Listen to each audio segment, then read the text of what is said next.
Hi, this is Chris Davis of Slash Gear, and today we're with Jeff Gordon from HTC, and we're looking at HTC's new smartphone. Now, it's the HTC Sensation XL, Jeff. That's right, it is. Very excited about this device. We're actually the day right before launching it at a big party in London.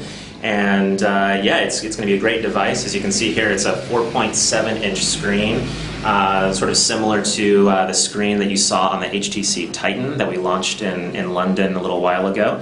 This particular one, though, is running Android 2.3 Gingerbread, along with the HTC Sense 3.5 experience. So it'll be very familiar to everybody who's a fan of HTC Sense on Android. So obviously you've got another Beats audio phone out there at the moment. There's the HTC Sensation XE, which is a new version of the original Sensation. Now this is obviously a bigger device than the XE. That's right. You see the Beats logo there on the back. Of course, the logo itself is not as exciting as when you put on the headphones. This pair of headphones, by the way, the Solos, will come in the box in certain regions around Europe. All devices of this around Europe will come with a pair of Beats headphones.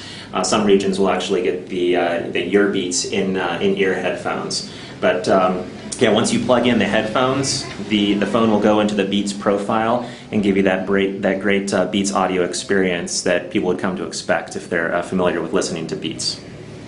So, as Chris said, we do have the Sensation XE, which has Beats audio, and we can show you that in a second here. I'll pull up one of those. This is the Sensation XE right next to the Sensation XL on the left.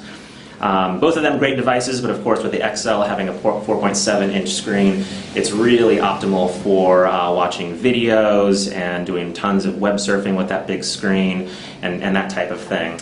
So the resolution on that screen, actually, even though it's bigger than the one on the XE, it's lower resolution, isn't it? That's right. The XE does have a QHD screen, and the XL that we're launching tomorrow has a WVGA screen. But I think that once you look at the XL in person, I think that people are actually really surprised and really excited to see how detailed the screen is. It's a really fantastic Super LCD. It's extremely vivid, and I think looks as good as any of our smartphones that we've launched in recent history.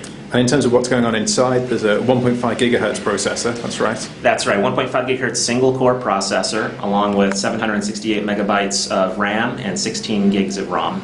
Okay, and internals, so 16 gigabytes of ROM, that's right. But no memory card slot? That's right, no memory card slot on this one. Okay, and in terms of camera, there's obviously a 1.3 megapixel camera up on the front and on the back. That's right, and the back is an 8 megapixel camera, along with dual LED flash.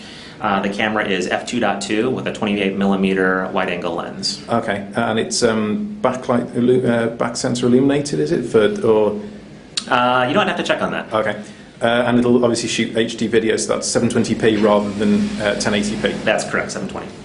Okay, so what kind of positioning in terms of, obviously the XE is going to be on the market as well, the XL is going to come out, they're going to be kind of coexisting at the same time. Right. Does this sit above the XE? Does this sit below it?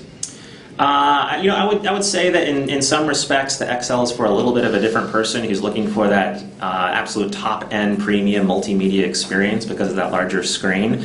So certainly they can coexist in the markets. The XE with the dual-core 1.5 gigahertz processor is a little bit faster for gaming and that type of thing, but the XL with the large screen, web surfing, even using a lot of apps that might take advantage of a larger screen size, I think people really come to enjoy that. Okay, and when's this actually going to be on the market? So we don't have a specific date just yet, but you can expect it in Q4. Brilliant, thanks sir.